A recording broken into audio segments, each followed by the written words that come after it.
ሙስሊሙ ማህበረሰብ እውነተኛውን አምላክ እውነተኛውን ሃይማኖት እንዳያውቅ ያደረጉበት መንገድ ምንድነው? እሱ መጽሐፍ ቅዱስ ላይ ዕለት በመዋሸት ትርጓሜ ሳያቀርቡ በራሳቸው እየተረጎሙ እያጭበረበሩ ጀለስ አንድምታ ትርጓሜን የኢትዮጵያ ኦርቶዶክስ ተዋሕዶ ቤተክርስቲያን መቼ እንደጀመረች ስለማያውቅ ወጥቶ እየዋሸ ያለው። አንድምታ ትርጓሜ ብሎ ማለት የኦርቶዶክስ አባቶች መጽሐፍ ቅዱስ ኦርቶዶክስን እንዲመስል መተርጎም የጀመሩት ማለት ነው። በመሆኑም የኢትዮጵያ ኦርቶዶክስ ቄሶችና መነኩሴዎች መጽሐፍ ቅዱስ ኦርቶዶክስን እንዲመስል ተርጉመው በሰፊ ማስተማር የጀመሩት በአጼ ፋሲል ዘመነ መንግስት ነው፣ ከዛሬ 500 ዓመት በፊት። እኛ ሙስሊሞች ደግሞ እያወራን ያለነው ሄርሜኔቲክስን መሰረት አድርገን ነው። ሄርሜኔቲክስ የሚባለው ምንድነው? መጽሐፍ ቅዱስን አውዱን፣ ታሪኩን መሰረት አድርጎ ለህዝብ እውነትን ማሳወቅ ማለት ነው። በመሆኑም እኛ ሙስሊሞች ሄርሜኔቲክን በጠበቀ መልኩ ከዛሬ 2000 ዓመት በፊት ኢየሱስ ተናግሮታል የተባለውን አስተምሮት ነው መሰረት አድርገን እያወራን ያለነው እንጂ ኦርቶዶክስ ለራሷ ቆርጣና ቀጥላ ያዘጋጀችውን 500 ዓመት የሞላውን አንድምታና ትርጓሜ ለምን እንጠቀማለን? በኦርቶዶክስ ቤተክርስቲያን፣ በስላሴ፣ በፕሮቴስታንት ቤተክርስቲያን ውስጥ ያሉ እነዚህ አበው የሚባሉ አንድምታ ትርጓሜዎች የሚባሉ ተቀባይነት የላቸውም። መጽሐፍ ቅዱስ ሄርሜኔቲክን በጠበቀ መልኩ እንጂ ህልሜት ተረጎመው ካቶሊክን እንዲመስል ስለተረጎመው፣ ኦርቶዶክስን እንዲመስል ስለተረጎመው፣ ጴንጤውን ጴንጤ እንዲመስል የተረጎመውን ተቀባይነት የለውም። ብዙ ጊዜ ጥኑ አባቶች እንደዚህ ብለው አባቶች መጽሐፍ ቅዱስ መሰረት አድርገው ካላወሩ ተቀባይነት የላቸውም። 1 ሚሊዮን አበው ተቀባይነት እንደሌለው ካሁን በፊት ነግሬያችኋለሁ። ያም ደግሞ ተግባራዊነቱ ገብቷችሁ አላቃሳችሁ ዝም ነው ያላችሁት። እውነተኛውን አምላክ መጽሐፍ ቅዱስ ላይ የኢየሱስ ፈጣሪነት ቢኖር እኔ ራሱ 5 ዓመት እኮ ሊሆነኝ ነው። ኢየሱስን እግዚአብሔር ወልድ ነው ብሎ የሰበከላችሁ ሐዋርያ ማን ነው ስል መልስ የለም። በቃ በመጨረሻ መልሱ ምንድነው የሆነው? ብንጸድቅም ባንጸድቅም የተባለው። ስለዚህ እኛ መጽሐፍ ቅዱስን ሄርሜኔቲክ በጠበቀ መልኩ ታሪኩንና አውዱን መሰረት አድርገን ስናስተምራችሁ መልሳችን ምንድነው? በቃ ብንጸድቅም ባንጸድቅም ነው። ይሄ ነው ከእናንተ ያገኘነው እንጂ አንድምታ ትርጓሜ አላለም። ሲጀመር እንኳን አይደለም የኦርቶዶክስን አንድምታ ትርጓሜ መሰረት አድርገን ልናወራ ቀርቶ ማለት ነው መጽሐፍ ቅዱስ ከግሪክና ከሂብሩ ወደ ኢትዮጵያ የመጣው በ4ኛው ክፍለ ዘመን ያስባችሁታል። ኢየሱስ ካደረገ ከ400 ዓመት በኋላ ነው። ከዛ እንደገና ወደ ግዕዝ ተተረጎመ። ከግዕዝ ደግሞ ወደ አማርኛ ተተርጉሞ ቀስ በቀስ ነው አንድምታ ትርጓሜ የሚሉ ቄሶችና መነኩሴዎች ለማዘጋጀት የሞከሩት። እኛ እያወራን ያለነው ከዛ በፊት ያለው ነው። ኢየሱስ በነበረበት ጊዜ ያስተማረውን ነው እያወራን ያለነው። ኢየሱስ የእግዚአብሔርን ወንጌል ሰበከ እንጂ ወንጌል ኢየሱስን እግዚአብሔር ነውና አምልኩት ፈጣሪ አምላካችሁ ነው አይልም። እንደ ወንጌል አስተምሮ ኢየሱስን የፈጠረ አንድ ፈጣሪ አምላክ አለ። በዛ አምላክ ማመን፣ በኢየሱስ ነብይነት ማመን፣ በኢየሱስ መልእክተኝነት ማመን የዘላለም ሕይወትን መንግስተ ሰማያትን እንደሚያስገኝ የሚያስተምረውን ወንጌል ነው እየተናገርን ያለ ነው። እናንተ የምታወሩት ወንጌል ሳይሆን ወንጀል ነው። ቄሶችና መነኩሴዎች ለስልጣን ብለው ለስግብግብነት ብለው ወደፊት ያመጡትን የሰው ሰራሽ አስተምሮ ነው እያወራችሁት ያላችሁት እንጂ ወንጌል አይደለምና አንድምታ ትርጓሜ መቼ እንደተጀመረ ላስተምረው ነው ይሄን ቪዲዮ የሰራሁት። ሽራ አድርጋችሁ አድርሱለት። አንድምታ ትርጓሜ መቼ እንደጀመረ እንግዲህ በአርሲ እየተፈጠረ ያለውን ነገር ሁላችሁም የምታውቁት ነገር ነው። የእግዚአብሔር ሕዝብ ወይም ክርስቲያኑ በጣም አደገኛ በሆነ መልኩ እየተጨፈጨፈ ያለበት ሁኔታ ላይ ነው ያለው። ማለት እንዴ ጀለስ ንጽጽር መስሎ ነው እንዴ ክርስቲያኖች እያልክ ቪዲዮ የምትሰራው? ይህ እኮ የሰብአዊ መብት ጥየቃ እስከሆነ ድረስ ኦርቶዶክስ የሚል ቃል ተጠቀም። ክርስቲያን ስትል በኦሮሚያ ክልል ጴንጤውም ክርስቲያን ነው፣ ካቶሊኩም ክርስቲያን ነው። ለማንኛውም ይህን ቪዲዮ የሰራሁት ከሽግግር መንግስቱ ጀምሮ እስካሁን ድረስ በኦሮሚያ ክልል የፕሮቴስታንት ወረራ፣ ፕሮቴስታንትን የማስፋፋት ስራ ይዟል ኦነግ። ወለጋ ላይ ሙስሊሞች ሲታረዱ፣ ሲጨፈጨፉ፣ ንብረታቸው ሲዘረፍ በብሔራቸው ነው በሃይማኖት አይደለም ተባለ። አሁን ላይ አርሲ ላይ ኦርቶዶክሶች እንደዚህ አደጋ ሲደርስባቸው በሃይማኖታቸው ተገደሉ ነው የተባለው። ይሄን ብቻ አይደለም ያሳዘነኝ፣ ሰሞኑ የተገደሉ ኦርቶዶክሶች ኢቭን የጤፍ አጀዳ ላይ ያሉ ስራ ላይ ያሉ የተገደሉት። እንዲህ አርሲ ላይ እኮ ሙስሊሞች ከ2 ዓመት በላይ ሆኗቸዋል እኮ ስራ ካቆሙ። ማረስ አይችሉም፣ ቤታቸው እየፈረሰባቸው ተፈናቅለዋል። ማረስ መገበያየት፣ ሰው በድርቅ ላይ ነው ያለው፣ በችግር ላይ ነው ያለው፣ በረሃብ ላይ ነው ያለው። ነገር ግን ለሙስሊሙ ድምጽ የሚሆን የለም። ይህን መልእክት ያስተላለፍኩት ሰሞኑን ለአርሲ ጥየቃ ሲባል ዓለም አቀፍ ሚዲያው ኦርቶዶክስ ተጎዳች ይበል እያለ ነው። ወለጋ ላይ ኦነግ ሙስሊሙን ሲያርድ ከዛሬ 2 ዓመት ጀምሮ አርሲ ላይ ሙስሊሙን ሲያርድ ኦነግ እንደው የሰብአዊ መብት ያለ ኦሮሚያ ክልል ላይ ያለው የፕሮቴስታንት ማስፋፋት ህዝብን እየጎዳ ነው፣ በጋራ እንጠይቅ ያለ የለም። እንደውም ይሄ አኬ ይሻላል እኮ ሌሎች እኮ ቄሳትል ካህናትል እየወጣ እንደውም በአርሲ ላይ ያለው እንግዲያ ወደ እስልምና እያስጠጉ ነው። እንደው የፍትህ አለ ብሎ ድምፅ እንኳን የሆናቸው የለም እኮ የአርሲ ሙስሊሞች እኮ ስንት ዓመታቸው እየተገደሉ ካሉ እኮ በቁጥር እኮ ነው። 1 2 3 ምናምን ተብሎ እስከ 20 የሚደርሱ ኦርቶዶክሶች ናቸው የተገደሉት እኮ። ለማንኛውም ፍትህ ለአርሲ ሙስሊሞች፣ ፍትህ ለአርሲ ኦርቶዶክሶች ብለን በጋራ እንጠይቅ። ኦሮሚያ ክልል ላይ የኦነግ አማጺ በግልጽ የፕሮቴስታንት አማጺ ነው። በአውሮፓ ታሪክ ብሪቲሽ እንዴት አድርጋ ፕሮቴስታንትን አውሮፓ ላይ እንዳስፋፋች፣ አሜሪካ ላይ እንዴት እንዳስፋፋች ያንን ነገር ነው ይዞ ፕሮቴስታንትን በኦሮሚያ ክልል ላይ ለማስፋፋት እየሰራ ያለው። ይህ ነገር ግልጽ ሊሆንለት ይገባል። ኦርቶዶክስ ማህበረሰብ እኛ እንደ ሙስሊም በተደጋጋሚ ተናግረናል። ይሄ የሃይማኖታዊ ታጣቂዎች ናቸው፣ ፕሮቴስታንታዊ አማጺዎች ናቸው። ኦኬ ወለጋ ራሱ የከተሙት መጀመሪያ የፕሮቴስታንት ሚስዮን ራሱ ወለጋን የያዙት ለዛ ነው። በጣም አስቸጋሪ አካባቢ፣ ተራራማ ጫካ የሆነ ለመደበቅ እንዲመቻቸው ነው። በነገራችን ላይ ደግሞ በጣም ብዙ ቦታ እንግዲህ ሰዎች ንጹሃኖች እየተገደሉ ነው። ከኦሮሚያ ክልል አልፎ እስከ ቤንሻንጉል እየመጣ ግዛት እያስፋፋ ነው። ስለዚህ በኦሮሚያ ክልል ያለው ፕሮቴስታንታዊ አማጺ ፕሮቴስታንታዊ ወረራ ነው። በጋራ መብትን ጠይቅ። ሰብአዊነት ከተሰማችሁ ነው። እንግዲህ ሰብአዊነት የሚሰማ ኦርቶዶክስ አለ የለም? አራቱ ወንጌሎች በኢየሱስ ዘመን አልተጻፉም ብዬ ስላት ገርሟት ነበርና ትንሽ ነገር በላት እሱ ላይ።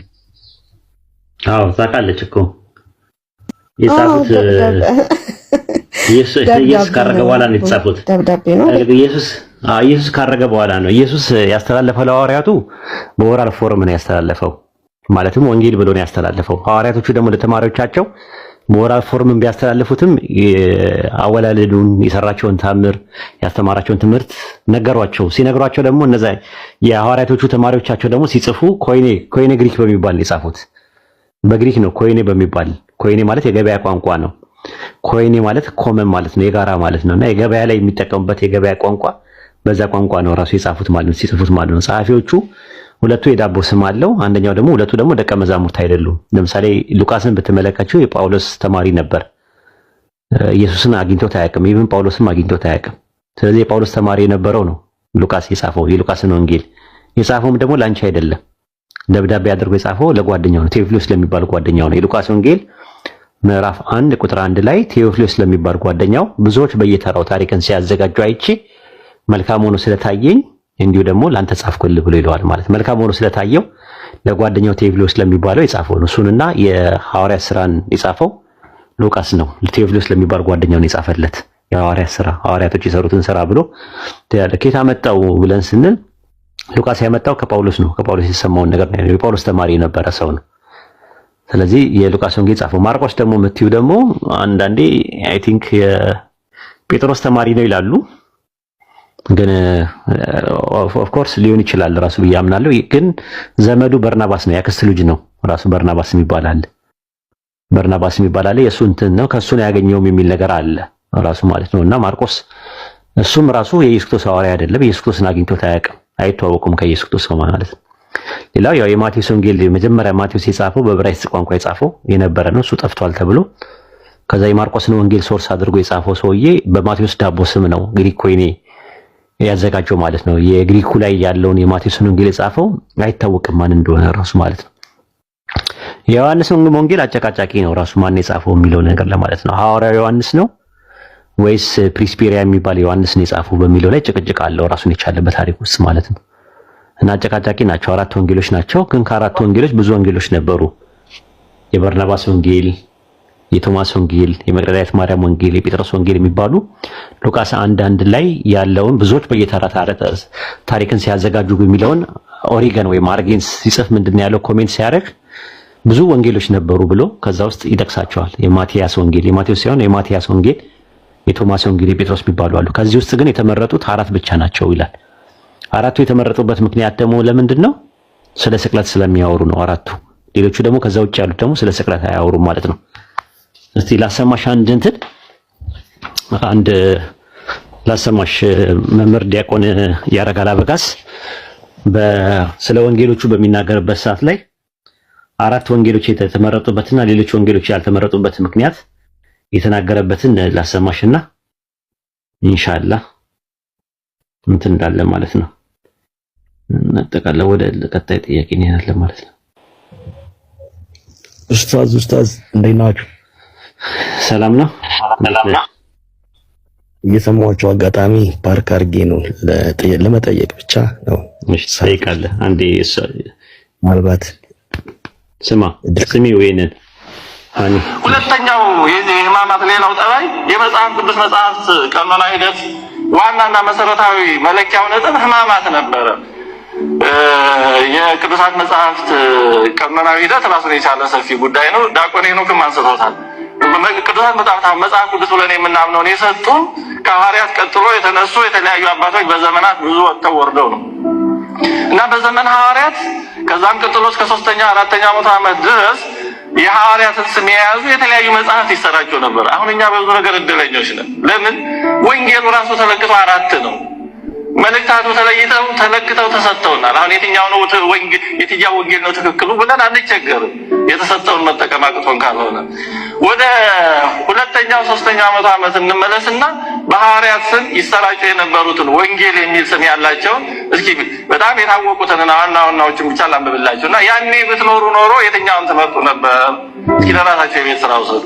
አንደኛ የቶማስ ወንጌል የሚባል ነበረ። ሁለተኛ የእንድርያስ ወንጌል፣ ሶስተኛ የፊልጶስ ወንጌል፣ አራተኛ የማርቆስ ወንጌል፣ አምስተኛ የማቴያስ ወንጌል፣ ስድስተኛ የዕብራውያን ወንጌል፣ ሰባተኛ የመርቃያን ወንጌል፣ ስምንተኛ የግብፃውያን ወንጌል፣ ዘጠነኛ የባሲዲዲስ ወንጌል፣ 10ኛ የእውነት ወንጌል ጎስፔል ኦፍ ትሩዝ የሚሉት፣ 11ኛ የማርያም ወንጌል፣ 12ኛ የአራቱ ሰማያውያን ኃይላት ወንጌል፣ 13ኛ የይሁዳ ወንጌል፣ 14ኛ የሉቃስ ወንጌል፣ 15ኛ የናዝራውያን ወንጌል። ታከታችሁ አይደለ? 16ኛ የኢብራውያን ወንጌል፣ 17ኛ የ12ቱ ወንጌል፣ የያዕቆብ ወንጌል ወደ 25 ቢያንስ ዋና ይሰራጩ ነበር። ከነዚህ መካከል እነዚህ ሁሉ ውድቅ ሆነው ለምን 4ቱ ብቻ ተመረጡ? ሰማሽ? ከእነዚህ ሁሉ ውድቅ ሆነው 4ቱ ለምን ተመረጡ? ምክንያቱም ነው የሚነግረን። ነበሩ ብዙ ወንጌሎች። አሁን ስሚው ሁሉም ስህተትና ችግር ያለባቸው ሆነው አይደሉም። ግን ከ4ቱ ውጭ የነበሩት በጣም ብዙዎቹ የክርስቶስን ሕማማት በግልጽ አያነሱም ነበር። ዋና ችግራቸው ያ ነበር። ለምሳሌ የቶማስ ወንጌል የመሳሰለው ይሄ ዘኢንፋንሲ ጎስፔል የሚባለው በጣም ትኩረት የሚያደርገው በጌታችን የልጅነት ዘመኑ ላይ ነው። ጌታችን ተአምራትን ማድረጉን ይናገራል። ጭቃውን እፍ ሲለው ወፍ መሆኑን ምናምን በፀሐይ ጮራ ላይ መቀመጡን ይሄ ችግር አልነበረውም። ግን ሕማማቱን አያነሳም። ዝም ነው፣ ዝም ሳይለንት። ስለዚህ የክርስቶስን ሕማማት የማያነሳ ወንጌል ሊሆን አይችልም። ሌሎች ሕማማት የሚባለው ያው ስቅለቱን፣ ሞቱን፣ መገደሉን ምናምን የሚያወራው ነገር የለም መጽሐፉ። ሌሎች ወንጌሎች እንደዛ ይናገሩ ነው ውድቅ የተደረጉት ዝም ነበር የሚሉት። ስለዚህ ስለ ስቅለት ካላወራ ወንጌል አይደለም ብለው በዛ የተነሳ ነው ያስወገዱት አለ። እሺ እንዲህና እንዲህ ባለ ነው 4ቱ ብቻ ተለይተው የተመረጡት ማለት ነው። በነገራችን ላይ ቤተክርስቲያን ናት መጽሐፍ ቅዱስን የሰጠችን የወሰነችው እንጂ መጽሐፍ ቅዱስ አለ ቤተክርስቲያን የሰራው። መጽሐፍ ቅዱስ አሁን በምናውቀው መልኩ ሳይኖር ቤተክርስቲያን ነበረች። 3000 ሰዎች በጴጥሮስ ስብከት ሲያምኑ ቤተክርስቲያን ነበረች። መጽሐፍ ቅዱስ ግን አልነበረም። የጴጥሮስ መልእክትም የለም። ጳውሎስ ገና አልተጠራም። 12ቱ መልእክታት የሉም። ወንጌሎችም አልተጻፉም። አንድ ሰው መጽሐፍ ቅዱስን አለ መጀመሪያ ማወቅ ያለበት ቤተክርስቲያን ነው ማወቅ ያለበት። ለምን? ቤተክርስቲያን መጽሐፍ ቅዱስን የጻፈችውና የመረጠችው እምነቷን በሚገልጽ መንገድ ነው። ተመልካች፣ እምነቷን በሚገልጽ መልኩ ነው የመረጠችው። እነዚህ 4ቶቹ ሲመረጡ ለሷ ለእምነቷ በሚስማማት በኩል ነው የመረጠችው። እምነቷን የማይስማማት ከሆነ ግን አትፈልገውም። ስሚው ቤተክርስቲያን ተለይተው ሰው መጽሐፍ ቅዱስን ሊረዳት ያልነበረች 3000 ሰዎች በጴጥሮስ ስብከት ሲያምኑ ቤተክርስቲያን ነበረች። መጽሐፍ ቅዱስ ግን አልነበረም። የጴጥሮስ መልእክትም የለም። ጳውሎስ ገና አልተጠራም። 12ቱ መልእክታት የሉም። ወንጌሎችም አልተጻፉም። አንድ ሰው መጽሐፍ ቅዱስን አለ መጀመሪያ ማወቅ ያለበት ቤተክርስቲያን ነው ማወቅ ያለበት። ለምን? ቤተክርስቲያን መጽሐፍ ቅዱስን የጻፈችውና የመረጠችው እምነቷን በሚገልጽ መንገድ ነው።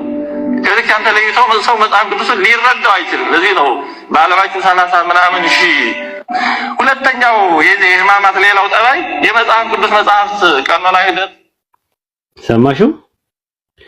እንደዛ አለ እንግዲህ ማለት ቤተክርስቲያን እምነቷን በሚገልጽባት መልኩ ነው። ተሰቅሏል ብላ ካመነች ተሰቅሏል ብሎ የሚደግፋትን ነው እንጂ የምትመርጠው ሌሎቹን መምረጥ አትፈልግም። ለምን?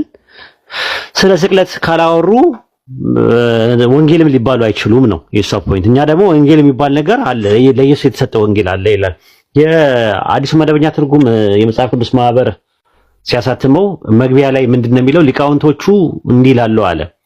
እነዚህ አራቱ ወንጌሎች ከመምጣታቸው ፊት አንድ ወንጌል ነበር፣ በአንድ ወቅት የነበረና የጠፋ ወንጌል አለ። ያንን መሰረት አድርገው ነው ይላል። እስቲ ላንብብልሽ ካለ ቦታውን አገኘሁ። ቆይ ላንብብልሽ። የ1993 እትም ነው፣ የአዲሱ መደበኛ ትርጉም ነው። የመጽሐፍ ቅዱስ ማብራሪያው የአዲስ ኪዳን መግቢያው ላይ እንደዚህ ይላል። እስቲ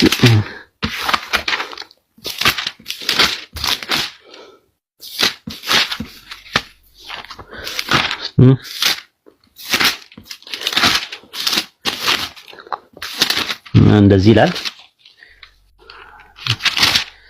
እሺ እንደዚህ ይላል። የወንጌላት ምንጭ ስነ ቃል በጥንቱ ዓለም ስነ ቃል ትልቅ ቦታ ስለነበራቸው ጸሐፊዎቹ በዚህ ረገድ የጋራ ምንጭ ተጠቅመዋል። እነዚህ አራት ወንጌሎች የጋራ ምንጭ ተጠቅመዋል አለ። የወንጌላቱ ምንጭ ከነርሱ በፊት የነበረ ወንጌል ነው። ምሁራን እነዚህ ወንጌሎች ከመጻፋቸው በፊት አንድ ሌላ ወንጌል ነበረ ይላሉ። ጸሐፊዎቹ ወንጌላቸውን የጻፉት በአንድ ወቅት የነበረውና በኋላ ላይ የጠፋውን ወንጌል መሰረት አድርገው ነው ይላል። ያዙልኝ፣ እሱን ሳይቀላቀል ያዙልኝ፣ ብቻ ያንን ያዙልኝ። ሃኒ ሰማሽ? ልድገምልሽ።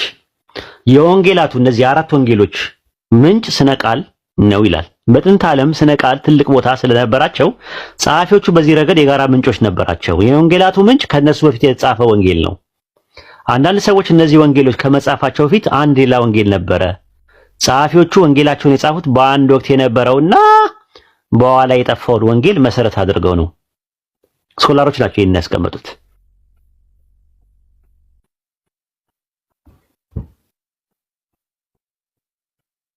ግልጽ ነው። ሃኒ ኡስታዝ ይልጠይቅ የፈለጉትን መርጠው ነው ሰው የመረጠልን ነው እንትን እያልን ያለ ነው ማለት ነው። እንደዛ ነው። ያ ነው ያለው። ግን እኛ የምናምነው ያ ነው። አራት ወንጌሎች ከመጻፋቸው በፊት ለኢየሱስ የተሰጠውን ወንጌል ነው የምናምነው። ተሰጥቶታል ብለን ነው የምናምነው። ይሄ እነዚህ አሁን ውስጡ አንቺ ያሻቸው አራት ወንጌሎች መለኮታዊ ቅሪት ውስጡ አለው።